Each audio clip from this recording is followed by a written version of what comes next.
Welcome everyone to Cafe Coda and Art Toast Live. Margaret LeMay, owner of Gallery Marsden and Integrated Art Group.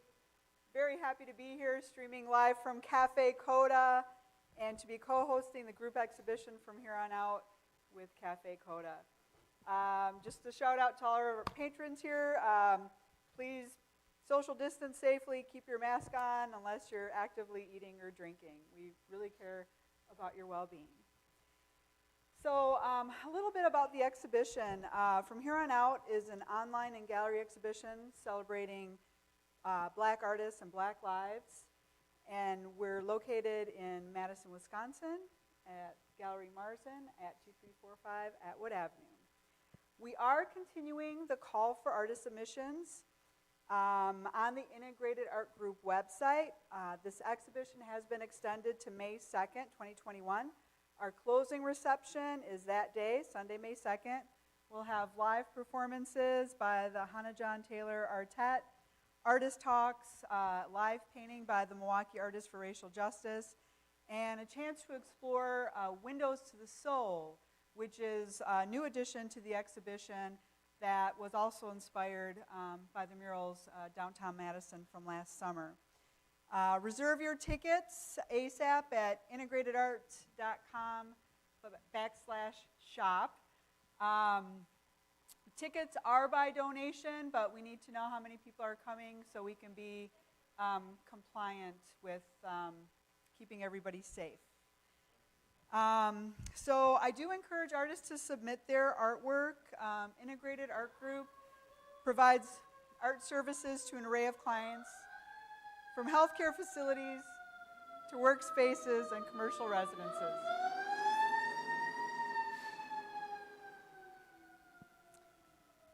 So why this event? From here on out was inspired by the unrest last summer, murder of George Floyd, and the protests and the murals downtown. And as an art consulting firm and a gallery, and a community member, I was moved by the recent events and felt I needed to address the injustices that are prevalent in our society. It was very important to keep the conversation going. And as an art consultant and gallery, I took a look around at the artists that we represent and really, saw that artists of color are underrepresented in both art institutions and commercial galleries. So really wanted to do my part to have an opportunity to work with these artists, very talented people, and not only as an exhibition in our gallery space, but with the art consulting firm, we have the opportunity to sell many of these works to clients all across the country. So it's much more than just exposure. What else can I tell you about here? So, mentioned Marsden is located at 2345 Atwood Avenue in Madison, Wisconsin. It serves as a showroom to the art and design community, as well as hosting art exhibitions and events. And I started the gallery in 2014, founded Integrated Art Group in 2008 as a full-service consulting firm with a national reach. I've had nearly 25 years in the industry, and company's access to world-class artists provides our clients with exceptional resources. So check us out online. And let's please give Cafe Coda some love. So happy that they're open again, but the pandemic has hit especially hard on venues such as this one. This is a gem in this community, so keep Coda alive with your generous support. GoFundMe.com. GoFundMe Keep Coda Alive.com. GoFundMe.com Keep Coda Alive. And here we are. We are here in April, and it is Jazz Month. So I am thrilled to introduce our artist tonight, Martel Chapman. And as you can see by these amazing works behind us, he is inspired by jazz music and his paintings of jazz musicians. And Martel Chapman is a Madison, Wisconsin native, And he creates work inspired by jazz music and jazz figures. And I'll say a little bit about you, Martel. Martel's earliest memories of drawing were more of comic book heroes and creating your own comics. Sale Buscema, is it, of Marvel? Mm-hmm. That was your favorite. And later you got into Mad Magazine, who didn't? And Jack Davis's style. Merv Corning's football art after that. You'll have to tell me about that. I have no idea what that means. And then caricatures of coworkers and passing the time, various jobs over the years. And you say art became something more real to you after hip-hop and rap in the 90s led you to jazz. And looking at artwork very seriously after hearing John Coltrane's Blue Train, reissued in 1997. So what a wonderful inspiration. You say that your paintings are love letters to the musicians of the music and the culture. It's beautiful. So Martel has continued to investigate the relationship between sound and form and music to the musician. He looks at music as notes ascending and descending, and the forms that he paints allude to light and shadow, the abstract sounds to abstract forms, improvised portraits, improvisation in sound, improvisation in form. So welcome, Martel. So happy to have you here. Thank you. Thank you very much. Yeah.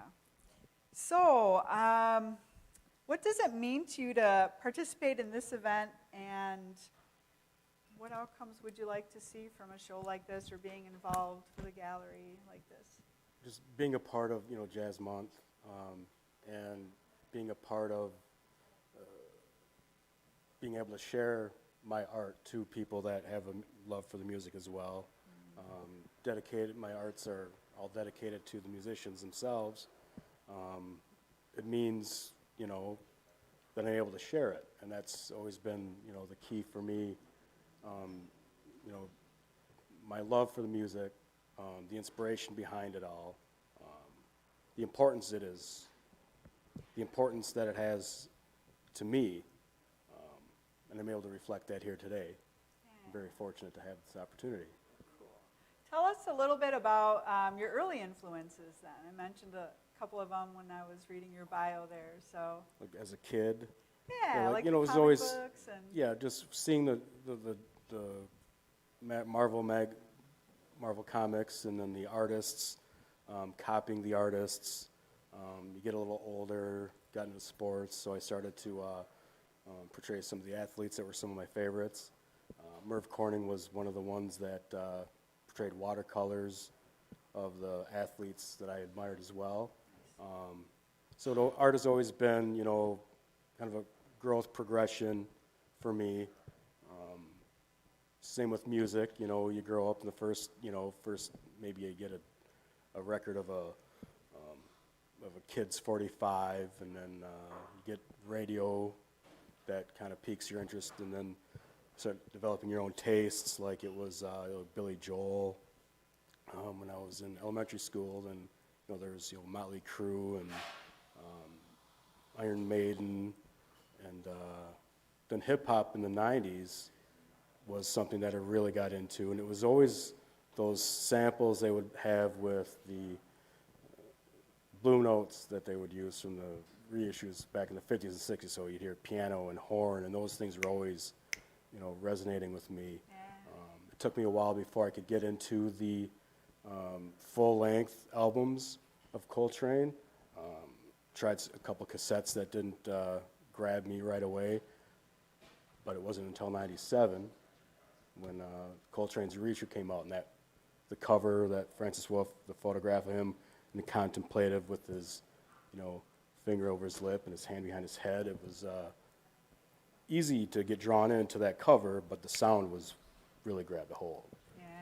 Yeah. So did that actually produce a painting when you heard that? I was still drawing, but it produced a sketch, a pencil drawing, and then the musicians became something a lot more important to me. The first time I ever heard a musician, it was Coltrane being referred to as an artist.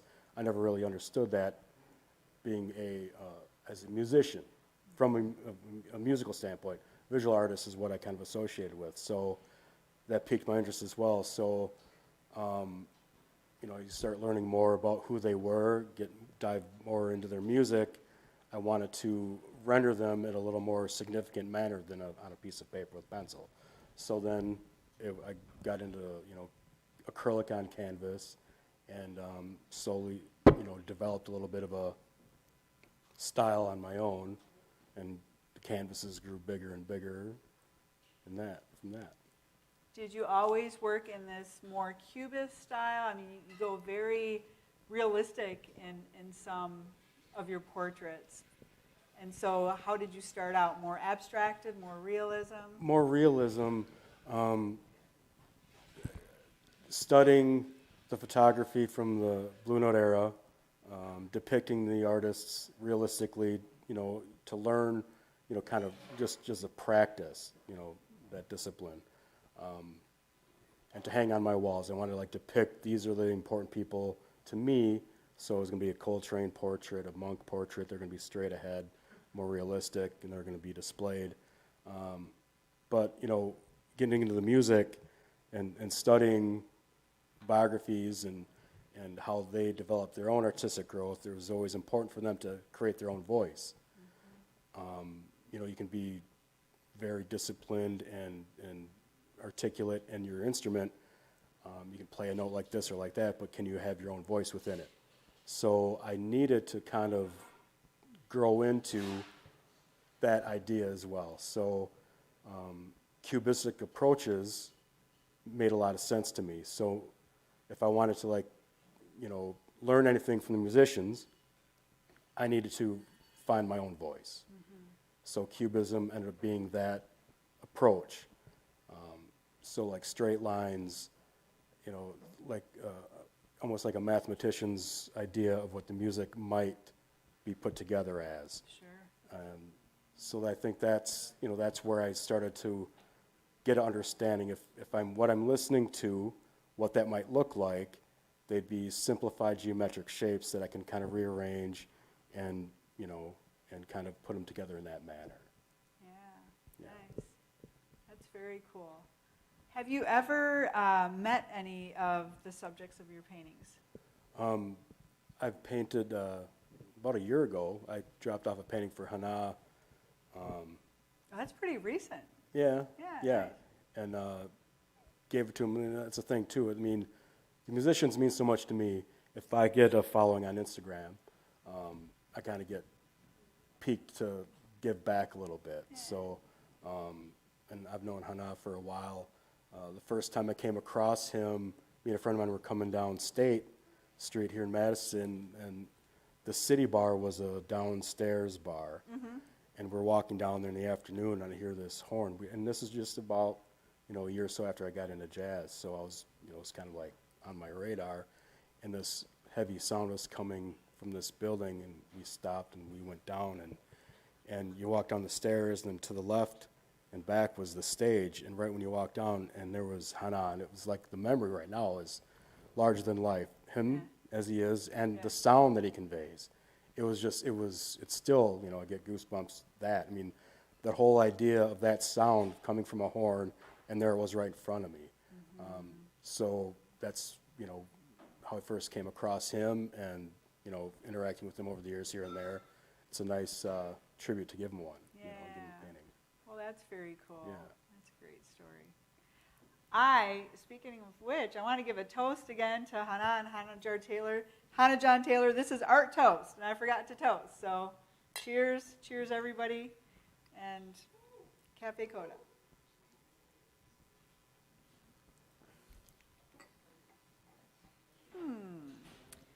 So, have you created album art? Yes. We talked earlier about internet and everything, and it's helped me a lot. Victor Gould, who was a piano player out from New York, was touring in Greece, I think, about 5 years ago, and I got an email from him. It was either email or even a... Did you know No, him? I didn't. Okay. I didn't know who he was at all, and he had come across my work on the internet and asked me to do a cover for him. Nice. And I was oh, you're kidding me. This is, of course. And cool about technology, I was able to share the process with him. You know, what do you think of this? How does this look to you? And then we could interact, and then, you know, within about a month, I was able to get something put together for him. And later on, I did his second one. So that was like, you know. For the same musician? Yeah, or? yeah, Nice. yeah. Oh, that's very Yeah. cool. Yeah. Wonderful opportunities. Yeah, I really enjoyed looking at your Instagram page and just seeing all your different subject matters and the different styles in there. Are there any particular materials that you use? It's all oils, Okay. and these are stretch canvases that I get at whatever hobby shops are around town. Sure. You want to tell us anything particular about the paintings we have here? This one here is fourth in a series I've done based on jazz quartet. It's an oblique quadernate. So it's what you have is a jazz quartet. You can see the horn, the bell of the horn, the saxophonist on the left, circular, coming up, the head of the saxophonist, the shoulder coming down. His back is almost kind of like the middle of the stand-up bass. You see the elbow of the bassist descending down to the right, and then you see that corner there is essentially the head of the drummer behind him. The white corner there is the shoulder. You have a cymbal, you have the bass drum coming down to the piano on the right, and you have the pianist's hand, the arm going up. And then about the center, right off the bass drum, is the hat of the piano player, and his arm coming up, his elbow here, his coat, the stool, his leg. So I think it's a good example of what I'm trying to convey visually while listening to a jazz quartet. If they're all playing, you can focus on one instrument at one particular time, and everything else kind of goes into the background. You can listen to the drummer, you can listen to the bassist, even though they're all playing. At the same time, you can change your ear, basically, to what you want to focus on again, and things kind of come to the foreground, and other sounds or the musicians get pushed in the background. So this is like the idea that I'm trying to convey, what it might look like while listening to it. Sure. And this concept is, you know, it's sculptural in a way, as if I was carving on a slab of clay that's got some depth to it, and I would just kind of incorporate edges and push down some of the clay, raise up some of the clay, just to give the idea of, you know, the specific sound in play. And I can really see that now. Like, I saw some of the reference before you described it, but, you know, when you pointed out the quartet, now I can really see it. And like you said, like with the music, you can focus on a certain area and it comes in and out. So, yeah, really fascinating. What about this one? This is another, like an homage to, this is Thelonious Monk at the keyboard. And a lot of my pieces are based on the idea of having something in front of me as a sculpted bust or of the like. This one is kind of giving a perspective of putting together a musical composition and also a sculpture at the same time. So you get to see the process of the building process, how they're putting it together as you would composing a musical piece. And like whenever you see a written story or a poem, the rough draft has a lot of crossed out sentences and rearranged elements of the story, arrows here and added here. I like the process. To me is always the most satisfying, even though you get to a finished point. Doing the work itself when you're sitting at the canvas is, you know, more rewarding because it's still alive. You're still working it out, and the ideas are coming and going as you're working on it. So in this particular painting, I'm trying to freeze and dedicate the actual thought process behind the work, be it sculpture, be it musical composition, be it painting, all at the same time. Yeah, I'm glad you mentioned the sculptural element. I was seeing like a little bit of cyborg or something in there, you know, trying to see like this part's a little ominous there, you know, Right. what's going on. But yeah. And you want to say anything about that one too? This is for Keon Harold. He's a modern trumpeter out east. A lot of the work I'm doing, they're semi-biographical. I try to learn as much as I possibly can about the musicians, about the music, and the roots of it. Like hip hop influenced me, and that's got roots in jazz, and jazz has roots in blues, and rhythm and blues, and I like to bridge as many elements as I possibly can. So taking the themes of African masks, which is another thing that Picasso studied around his cubistic stage, and the carved lines of the mask here, referencing a kind of a straight portrait of Keon, but as if it was a photograph in blue laid upon the mask. So I'm trying to bring out the modern to the historic, to today and the past. And a lot of musicians today are kind of that bridge to African themes, to Afrofuturism, like they're extending the timeline to reach, to the future and also the past. Yeah. So that's something I'm trying to convey with these pieces here. Oh, most definitely. Yeah, beautiful. And you're self-taught. And Right. You just went into it and just started creating. That's amazing. Well, just always working with a pencil here and there throughout the years, but with jazz and painting, paying attention to what I'm doing as well. I mean, it's like if I'm dedicating what I'm doing, I have to pay attention to what I'm doing. I have to pay attention to where the source is. I need to understand where it's coming from their platforms. So it's all based on that exercising your entire process and learning as much as you possibly can. And then it ends up being, your own voice for better or for worse. It's self-taught, so I take pride in that to a degree where I'm taking in as much influence as I can. It isn't like I'm obviously influenced by a lot. And I think that's another thing too. You got to absorb as much as you possibly can to incorporate what you're doing. Yeah, absolutely. And that helps that whole growth process. Like all these pieces from one to the next, it's just another step while I'm walking forward with it. Yeah, absolutely. What does your art mean to you?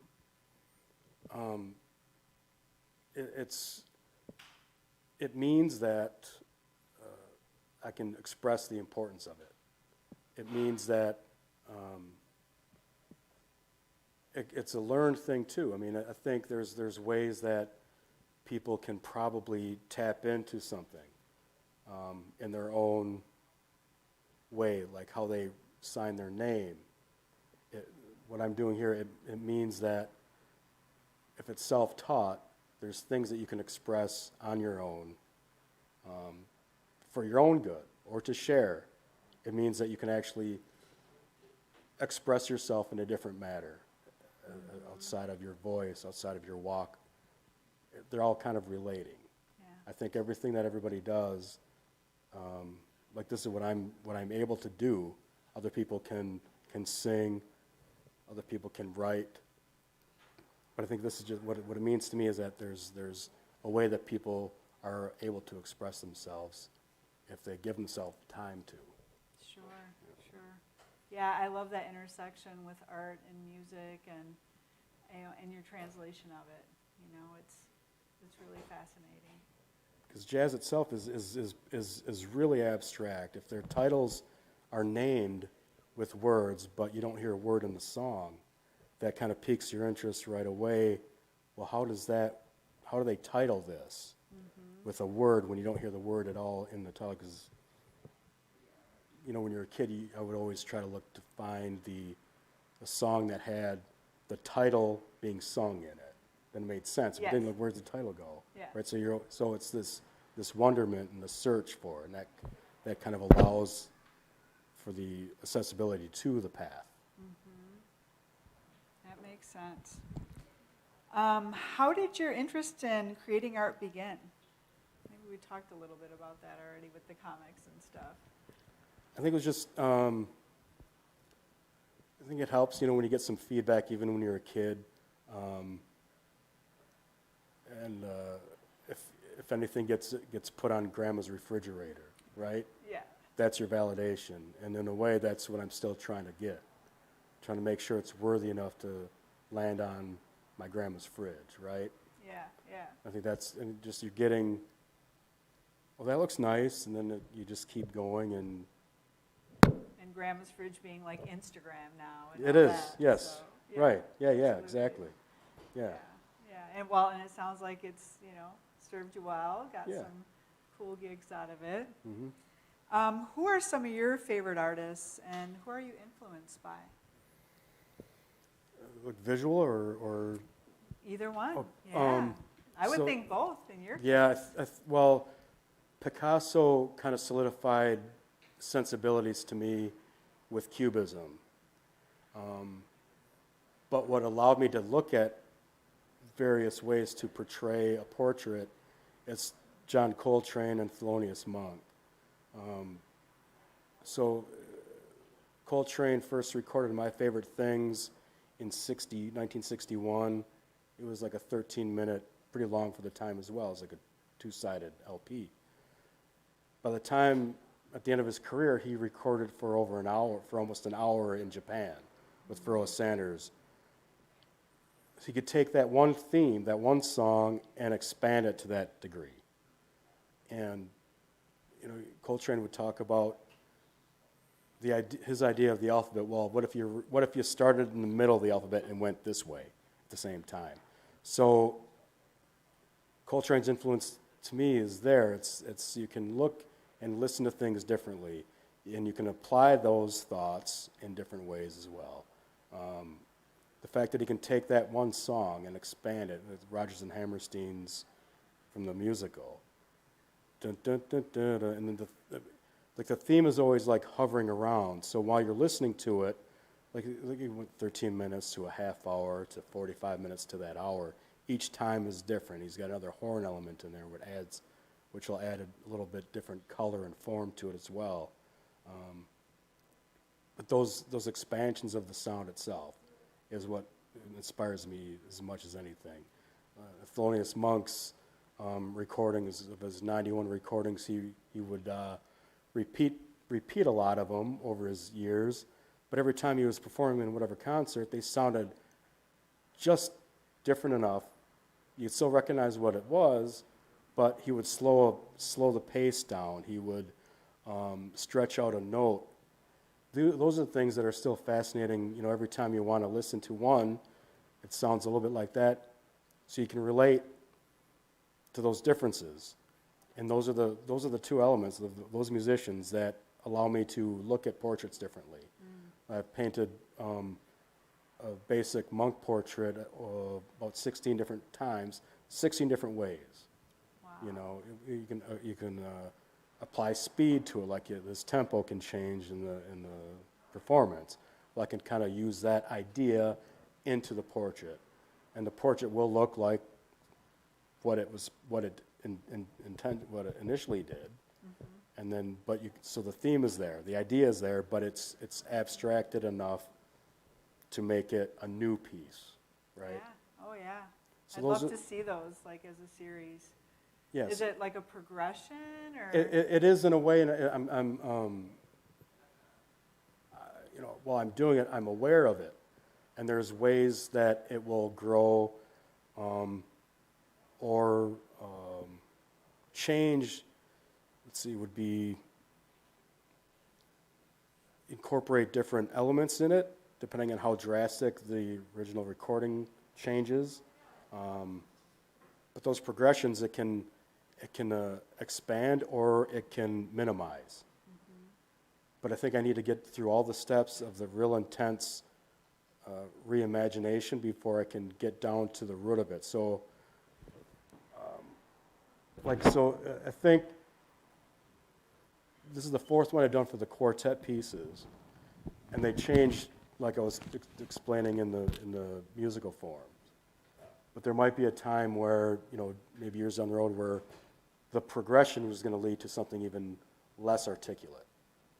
But it'll make sense because there'll be just enough points to it to resemble, it'll be four corners of a basic abstract form. But they'll make sense only because of the previous pieces, right? Okay. If you're just to drop the end game would be, it wouldn't make any sense unless you related it back to the original attempt. Sure. You got to keep that bridge together for it to be understood. Yeah. Just like in music, you got to find that, common There's got to be, chord yes, or theme or something that ties it all together. But allow for the variability. Yeah, absolutely. Do you think that people are turning more to art now than they did before, or? Well, in the current state of things over the last year, definitely, if you go downtown, Madison or any other major cities, the amount of mural work that is being put on, protest art or anything else, it's in the forefront now. I think people, and there's ways to share it more than there ever has been. So I think it is, everything is really expanding. I think art is going to be a major piece of daily life for a long time, and especially now. And I know you've mentioned just the appreciation of having the time to spend with your artwork now, just because shutdown and changes in employment and everything that it brought about. So it's created a space for you where you can actually explore and create. And If you're kind of, you're locked in your house, then there's opportunity if you have it in your thought to, find something in your art. Yeah. Maybe you hadn't done it in 20, 30 years, but now you have the time to step into that again. Yeah. The time and the inclination, Yeah. I know we all have a lot of time, but not everybody's inclined to create. Yeah. So, what are you working on now? I got a couple pieces I'm working on all the time, either for myself or for others.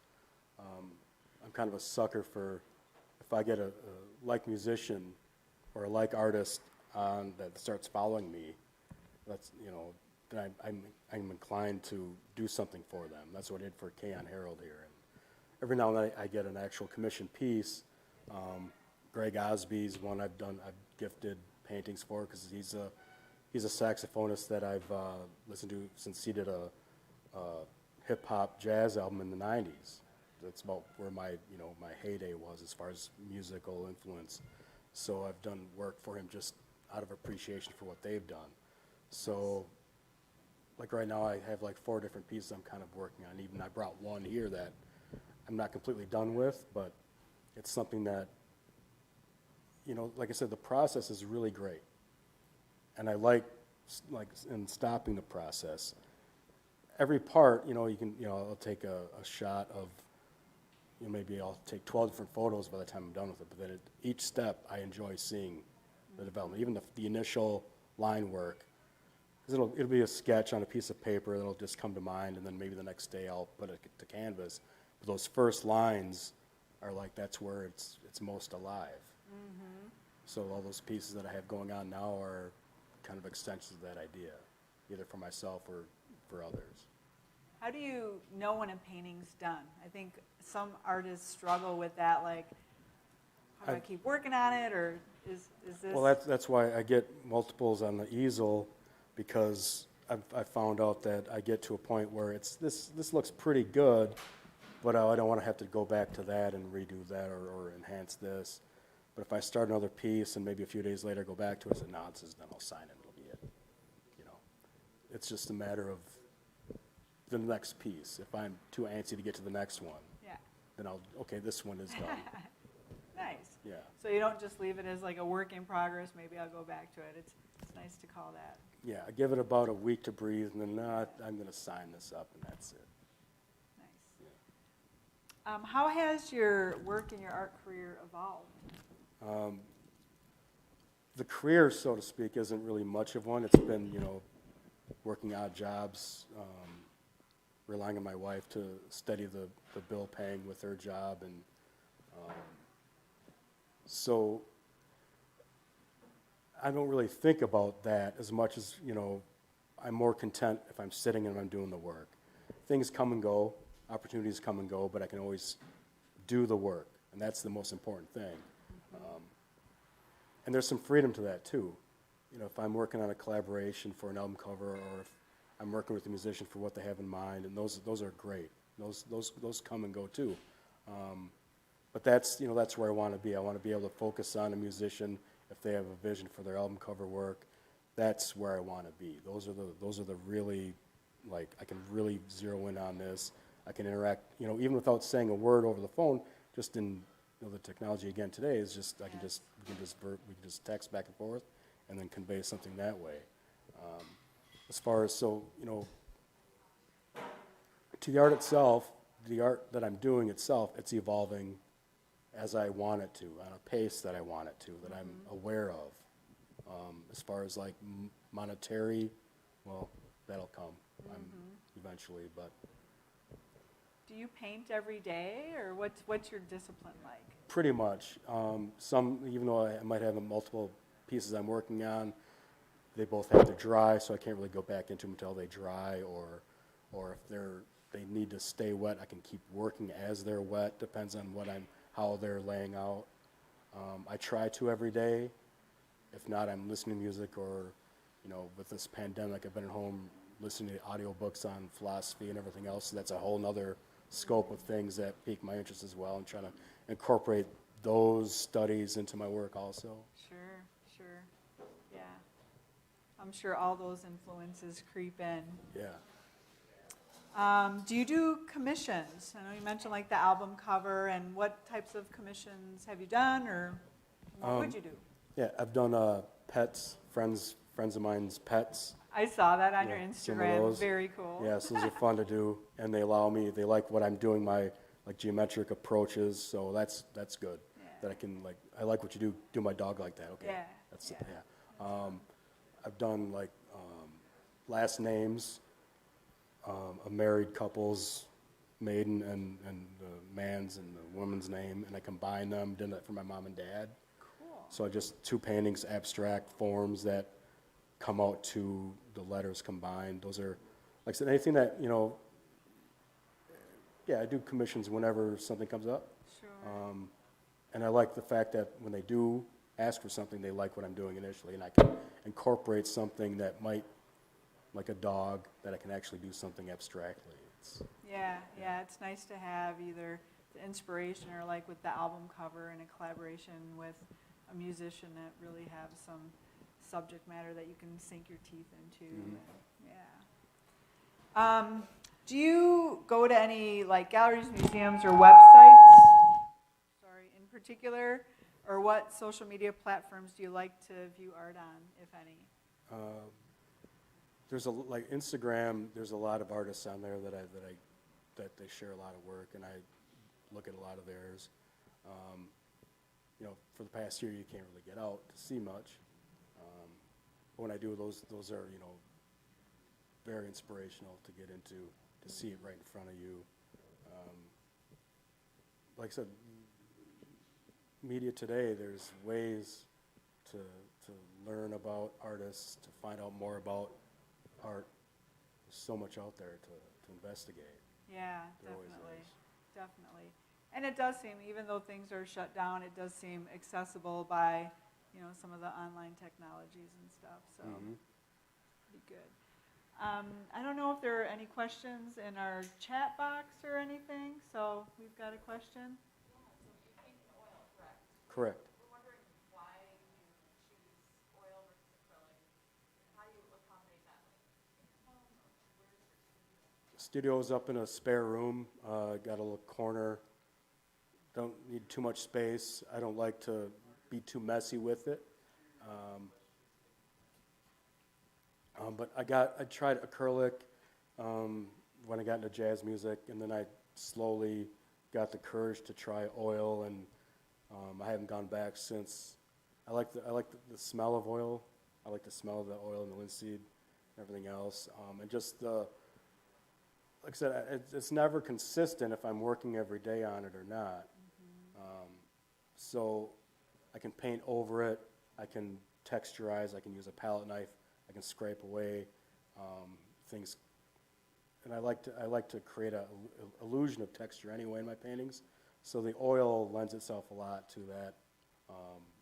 You know, it's easier to manipulate from one day to the next. There's drying variances. Acrylic dries so much faster, but I really prefer oil for those reasons. Thank you. Anything else? There's a question from YouTube that asks me if people have any influence from the Italian painter, I'm going to butcher his name, but it's Coda.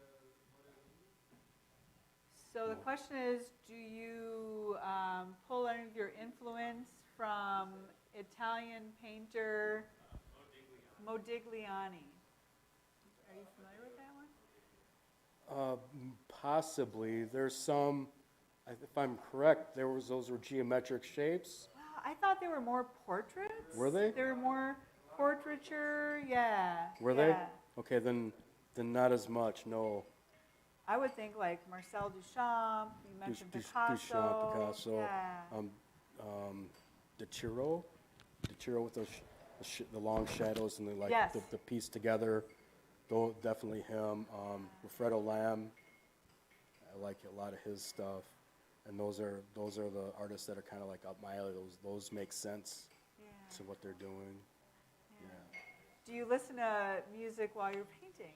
What is your process? Yeah, always. I always have music on, and lately, for the past year, I got jazz music playing, and then I have an audiobook playing at the same time. So it's kind of nice. Like same with when you listen to a quartet, you can decide what you want to focus on. Yeah. And when you have both things going at the same time, they're kind of interplaying a little bit, and something might come out, and then you pay attention to that, and then or I'll get up and I'll reference a book on it or something, or I'll stop and I'll play the song back or something that But I got like 3 months of jazz in my playlist, so I got a lifetime of listening. Nice. How long does it typically take you to complete a painting? They're typically 16 by 20s. And like I said, I like to kind of move from one to the other as I'm going. And maybe like in a month, I can get about 3 done. They'll kind of finish and wrap up within a day or 2. Rarely do I stay focused on one now, especially with as much time as I have to paint. I can get more going. And it's really nice to wrap up 2 or 3 within 2 days. Sure. And then another one is coming. So what's the largest painting you've done? This is one of the largest ones. It's 2 by 3. Yep. Yeah, I think that is the largest one I've done. I can't think of it either. Mainly 16 by 20, 18 by 24. I've done a lot this year that are 11 by 14. I can get a couple of those done, 3 to 4 a month of those. Especially now, with like I said, the time I have, and palette knife. I've done a lot more with palette knife. You can cover a lot more space and enhance those darks that I want, and sharpen those lines and everything else. How do you decide if you're going more realistic or more abstract? Lately, I've incorporated both, like with the one for Kay and Harold. That's a nice dynamic to have. Before, if I was doing too many realistic, I would have to stretch out my legs a little bit and do something more abstract. But what's nice is to incorporate them both at the same time.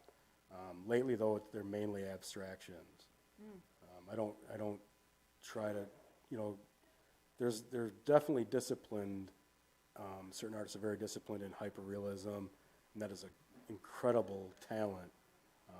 I try not to do something photorealistic.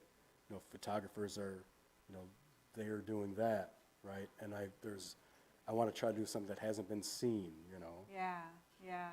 One of my early influences is Chuck Close. When I was an art student still, I remember going down to the Art Institute in Chicago and seeing these massive paintings of, portraits of just a face, and you can see every pore, every hole, every detail. The end of the strand of hair.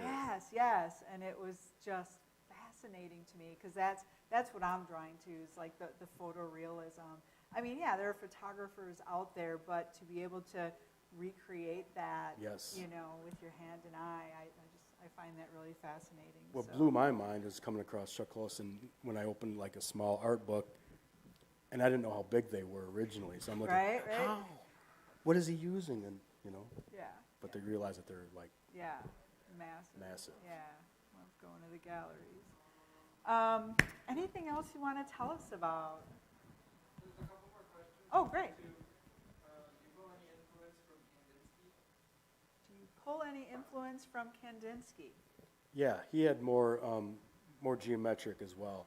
So there's definitely like Kandinsky's.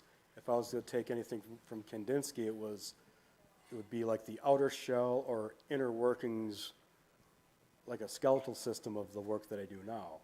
I've done some portraits that are based on simple ideas from Kandinsky, incorporate those simple geometric shapes without too much contour, without too much shade or other colors, and just use, you know, bare bones allusions to a portrait. So yeah. Yeah, cool. There's another question asking, do you always paint with music? Do you always paint with music? I'm wondering if that means like as music as subject matter. Yeah, I'm always listening to music. It doesn't mean that it's directly related to what I'm painting. I mean, the musical influence is always with me, everything I'm doing, even if it's not a musical portrait or musical reference. Like I can still paint an abstract or something athletic inclined. But the fact where I'm at now, you know, everything I'm doing, it comes back to the music of jazz that led me to where I'm at now, you know. But as far as like capturing, you know, if I was to capture a song, you know, I would need a wall, right, to get one song, maybe a 3-minute song. But I've captured the idea of just a snippet of a song, and maybe for like a 3-second mark of a song, and that might be able to fill a canvas. So there's that element that can be approached as well, like what, you know, the descending Miles trumpet horn in all blue when Train picks it up. You know, that's something I've had in mind for a few years now, is like a line coming down and then Train coming out, and Wynton Kelly's The Water. There you go. And then you know, sounds like a mural in the making. Paul maybe. Chambers and Jimmy Cobb are the rhythm in the background. So yeah. Nice. And then there's one last question is, where do you show your art? Where do you show your art? Right now I have there's a barber shop down on Livingston. Got 3 pieces up there. A friend of mine, Lou, the barber down there. Waypoint Public House on Monona. I've had paintings up there for over a year. I got about 13 pieces up there. They're a real cool spot to hang out, and so Online at Gallery Marzen? online at Gallery Yeah. Marzen. There we go. So I want to encourage everyone on that note to come out to Gallery Marzen or go on our website, integratedart.com shop, to see the work of Martel and our other from here on out artists, and submit your own work. Visit integratedartgroup.com to view our event page for more art toasts and our closing reception. And visit our event page to sponsor the exhibition too. Reminder again, we're having our closing reception May 2nd with Hannah John Taylor Artet, Milwaukee Artists for Racial Justice, and many more activities. Everyone, let's give a toast to Martel, Thank you. Cafe Coda. I'm John Taylor.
Thank you, sir. Great Martel Chapman, ladies and gentlemen. And our wonderful host, Margaret LeMay.